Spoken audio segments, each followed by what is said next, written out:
Hello everyone, this is Nox, and today we are talking about the Diablo 4 Season 4 patch notes. And this is going to be a TLDR or a TLD didn't watch from the Campfire chat today. We're just going to be going of the new additions that are coming into the game in Season 4, giving my little takes on it. So everything in white that you see so far is going to be for the Eternal Realm and the seasonal stuff. This is just changes coming to the base game, and then we'll get to the season specific changes down at the bottom. So getting right into it, itemization is reworked. Lots of cool stats versus like the crappy overlapping ones like damage over time, shadow damage over time, crap like that. All that's gone. Damage on Tuesdays is gone. Simplifying looking at an item so you can quickly like look at an item and see it and be like, hey, you know, this has stuff that I'm looking for. I do Dust Devil's damage because I'm a barbarian, or I do charge damage because I'm a barbarian, or I do, you know, cold damage because I'm a sorcerer. These are what I want. You can quickly get a little snapshot of what you're looking for, and it's easier to see. I tried this out on the PTR. It is awesome. You can now add affixes specifically for your build. That's where the crafting comes in. We'll get into that later. Again, try that on the PTR. It's awesome. Items can roll greater affixes, which is essentially whatever the affix rolled and then times that by 1.5. So let's just say you get a 10% crit roll on your ring. If it rolls greater, then it's a 15% crit chance roll. Super cool. Legendaries found from item level 95 plus enemies are always 925. So it's really easy to get max item level loot in the new season and in the Eternal Realm going forward. For hardcore specific changes, for the 5 people that play hardcore with me, the no cheat deaths has been implemented. So there's no potion of death evasion. Sork lost their cheat death, things like that. Those are the only 2 examples in the game that sort of procced for you and saved you when you were gonna get one shot. Now if you get one shot, you're gonna die and you're gonna have to go again. So there it is. The new feature is the pit. There's 200 difficulty levels that scale up with rewards and difficulty. I tried this out. This feels very, very similar to Greater Rifts in Diablo 3. And despite the comparison, that is a good thing. This is a really fun in-game system. This is an example of Diablo 4 getting out of its own way. I've mentioned this dozens of times in my videos before. Diablo 4 really functions at its best when it's getting out of its own way and just letting you play the game. This is what the pit does. It's very, very fun to play. And if you haven't given it a try on the PTR, this is worth logging in. Maybe not making a seasonal character, but it's worth logging in just to give this a try when the patch comes out. The crafting system, we have tempering and masterworking. Tempering adds a special affix to your gear. These things like extra projectiles for a specific skill, a chance for it to fire again. This is increased AoE for a specific skill. This is specific build damage, things like that. So this is where your fire damage over time comes in. We increased AoE on Blizzard. This is where extra projectiles from rapid fire or bone spear come in. Tempering has most, if not all of that, and it's a super cool way to customize your gear. I really do like the tempering system. I wish you had a little bit more control over it. It is random the one you get, and you only get a couple of chances. That's kind of a hit or miss on that one. I feel like that was kind of an L there as far as like adding it a chance to miss. Like just let me spend resources infinitely until I get the stat I want. Who cares? Especially if you're going to make the rest of the game as easy as it is. But either way, masterworking upgrades the stats of your gear up to 12 times, and for 3 of those it's going to be a larger upgrade. They call it a crit, but like it's just a larger upgrade on 4, 8, and 12. This is essentially taking what the blacksmith already did at in the current game right now, where you just rank it up 3 times or 5 times. This instead does it 12 times, but it upgrades a specific stat. So basically, like let's just say that you had a ring and crit chance was the item that you really like crit chance specifically was the affix that you wanted to hit. Theoretically, you could hit crit chance all 12 times and it could crit on it 12 times, and you could have a ring with an absurd like 20% chance to crit or something like that. I'm literally pulling numbers out of my ass, but that's sort of what it does. It's a chance for you to spend an investment into your resources, and there it is. And I think what you can do is you can infinitely re-roll this masterworking thing. So if it hits the item or hits the affix that you don't want, let's just say it hits life instead of crit chance, or it hits attack speed instead of crit chance, you can just spend the resources and do it again over and over and over again, which is interesting that you can infinitely masterwork something, but you can only temper something twice. But I don't know. just me, seems a little weird. Helltide got a huge rework. Helltide is so much more fun now. I recall that it's very similar to the season 2 Blood Harvest, which everybody called Bloodtide at the time. Super dense. It's more dense than Blood Harvest was, and they said that they increased the intensity further from the PTR. When I played on the PTR, it was super dense. It was really fun to play through, and tons of XP. It's crazy leveling, by the way. That's probably going to be the way everybody levels. So there's a lot more events on, and you can spawn a boss. There's also blood seekers. There's a mechanic with Helltide where you gain threat. It's essentially a little meter on the top right hand of your screen, and as it fills up, blood seekers will come chase you, aka Hellborn. They're called Hellborn now, but they'll chase you and they'll give even more loot and stuff. Apparently they hit really hard. I was playing on a level 100 like kind of boosted character in the PTR, and I was kind of like wrecking them, but as you're leveling, I'm sure the blood seekers will be pretty rough. And the only way to reset your threat is to die. So hardcore players, I guess, beware. I guess do some Helltide and then switch to a dungeon or something. I don't really know. Leveling changes. Leveling is going to be so much faster. It's going to be, it was already crazy fast in season 3, and it's going to be even faster now in season 4. World Tier 2 is getting a 50% XP bonus. World Tier 3 is going up to 150%, and World Tier 4 is going up to 250%. So you're going to be hitting level 100 in an evening, 2 evenings if you're blasting. That sort of thing. This is not going to be a week-long process for even probably most casual gamers. You're probably going to hit level 100 in just a couple of days. I reckon it'll probably be somewhere between the 4 to 10 hour mark for most people. As far as like actual gameplay, you know, any minute you spend in town doesn't count, but like if you're actually in the dungeon out doing stuff, it'll be pretty quick. Glyph XP for Nightmare Dungeons, your Paragon glyphs has been increased by 25%. This is good. We were sort of out leveling our glyphs anyway in season 3, and with these increased experience rewards, I don't know if 25% is enough for glyph XP. I think they need to be, I think it probably needs to be double that, but either way. The other big change is to the Codex of Power. So now your inventory will not be like mine, as you see here. It will not be full of all these legendary legendaries that you need to eventually salvage or turn into a affix or whatever it is. They will instead be stored in your Codex of Power, and this is done by you will always take the highest one that you've ever salvaged. So let's say you get a perfect roll on your Juggernaut aspect, for example, and you salvage that.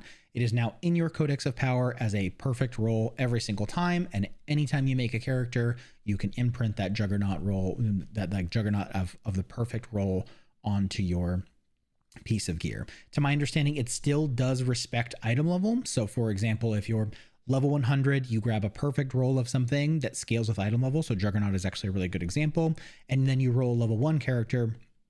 It's not going to give you 10,000 armor on a level 1 character. Going quickly into class changes. Barb Charge got nerfed, Toda got nerfed, Dust Devils are a real thing now. It's an insane build. Whirlwind AoE is big, even after they capped the AoE.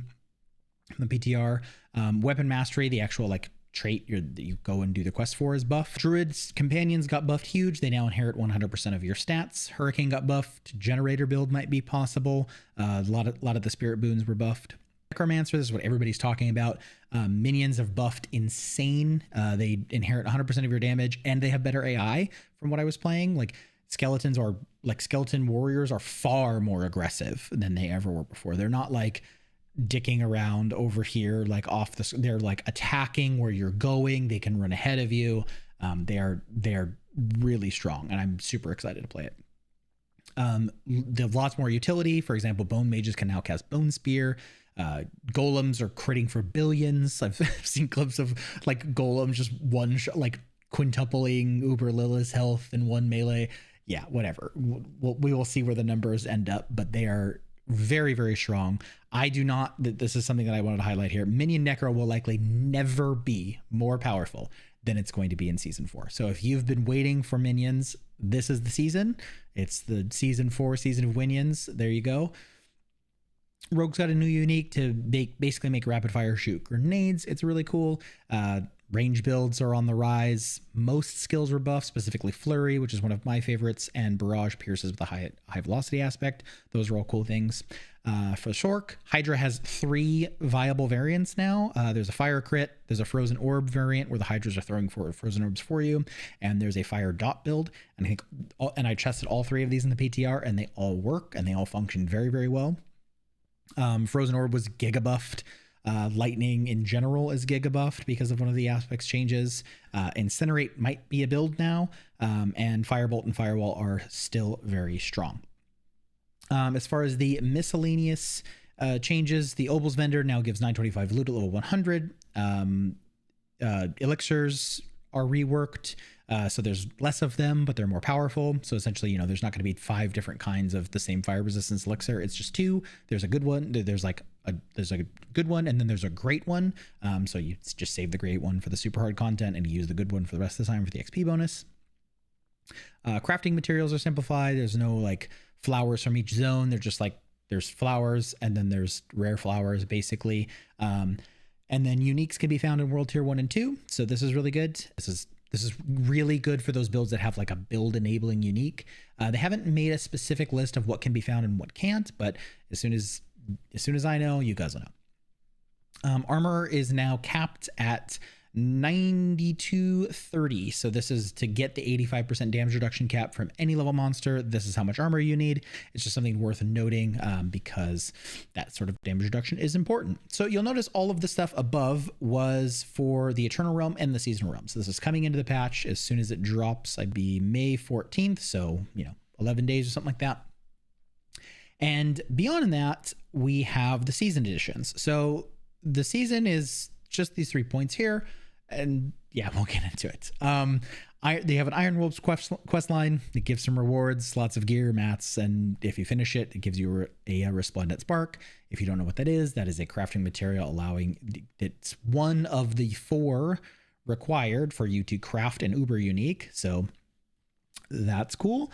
And then you get some extra tempering manuals. They didn't really say that these were like specific to the seasonal quest line. They're just extra ones. I'm not really sure here. I'm not sure if these are the same ones that you can find on the Eternal Realm and they just give you them for completing the quest line, or they're a specific set of affixes that are only found within the season. They didn't really sell the season very well, and so no one really knows what the hell this is. I'm assuming it's just the ones you can normally find is just another source of them. Each class gets a set of gear focused towards a build, and I'll bring those up on screen right now. This is very reminiscent of Hadred's gift from Diablo 3. I'm not exactly sure how I feel about this. They've already sort of been doing this anyway. If you think about it, if you go through the season journey, even right now, you'll see on screen that there's a list of affixes. There's a legendary affix basically for each class and some of the new seasonal powers, and they're all accessed through the Codex of Power. So they're sort of giving you those anyway, except for this is a quote curated list directed towards a specific build. So it's sort of like points players into a direction to get started, as they're saying. It's like, oh, like let's players just get started into a build. Yeah, I'm just gonna go kind of on a little bit of rant about this. This is super close to D3, and although I did enjoy D3 and I still enjoy it right now, I played season 31 and it was a fun time starting out. I don't necessarily know if I want that in Diablo 4, and I think it takes away some of the journey of starting a new season by just like giving you a set of gear. The power spike isn't as great as the sets in Diablo 3, but I think this is a very slippery slope. Negative feedback. I do not like this at all because it's a slippery slope towards that style. And I would prefer we steer a little bit further away from that. And then the last seasonal edition is something called a Profane Mind Cage, which is essentially just a little brain that you get while you're killing things in Helltide that makes Helltide harder and increases the threat level. Yep, that's the season.